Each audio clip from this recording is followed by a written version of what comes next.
To define carbon capture and utilization, I would say that this is the practice of making something useful out of carbon. Right now it's a waste product. It goes into the atmosphere, no one can see it. If we could see carbon or CO2 the way we see trash, you'd see mountains of trash going into the air. That's insane. It's a waste stream that can be utilized.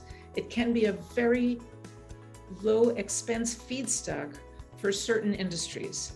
And those industries would include the production of chemicals, the production of alcohols, the production of plastics. And if we are able to make those consumer items and those industrial items out of a waste stream, we have a twofold benefit. Well, one of the main barriers for the usage of CO2 in the chemical industry is basically business case. When you look at the use of CO2, especially when it comes towards chemicals and fuels, the main thing is that you need hydrogen most of the time attached to that. You need renewable hydrogen, and the cost of the renewable hydrogen is preventively high at the very moment. To give you an example, we see now that the natural gas prices are very high for the time that we are living in respect to recent histories. Only now renewable hydrogen comes close to something as the value of natural gas. So only at this stage, the value of green hydrogen and natural gas is per heating value comparable. So only now you get there the benefits that you can have. But that prices will reduce again. So in terms of deployment for CCU, I think it's not a problem of technology readiness. I think many technologies are ready. It's a problem of customer adoption. Because we are so risk averse in America due to the preponderance of lawsuits and due to the fact that we don't have a mandated carbon market, I think adoption will be slower than it will be in the EU. I'm hoping that with the new administration in America, we will have perhaps a mandated carbon market, and that will help things a lot. And I do think that if the 45Q tax credit reverts to a direct payment and a higher price per ton, then we will have faster adoption. So there's hope that we can get faster adoption.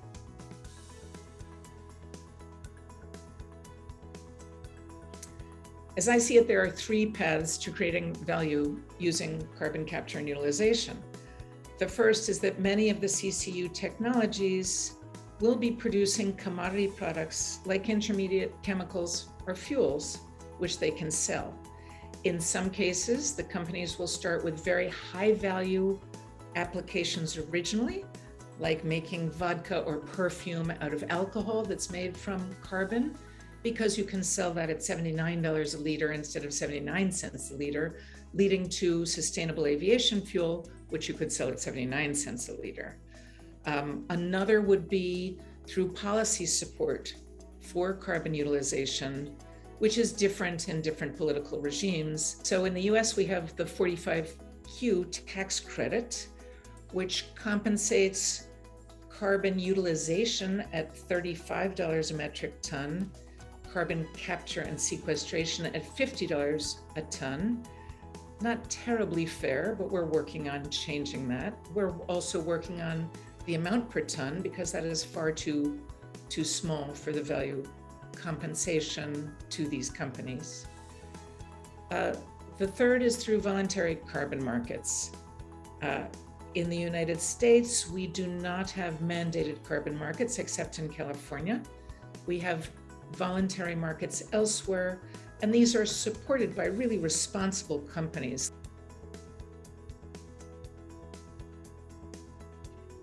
One of the main challenges to create a viable business case is the scale-up factor. We're working now hard on demonstrating things, we're working hard on pilot things, and many European initiatives are working around that. And you see that scaling up, getting the appropriate technology ready at the right levels, getting the right functional elements in it whether it's a sorbent or a solvent or a catalyst, make them available in the right quantities, and in general, scaling up the overall technology. The risks that have to be overcome and mitigated when bringing this to the market has very much to do to demonstrate the technology on scale using commercial elements within real feedstock.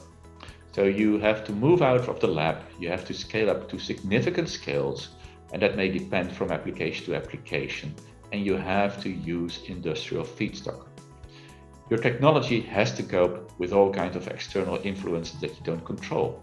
For instance, contaminants that are present in the feedstock, in your gaseous feedstock, or upsets upstream, what may happen, and that influence your work.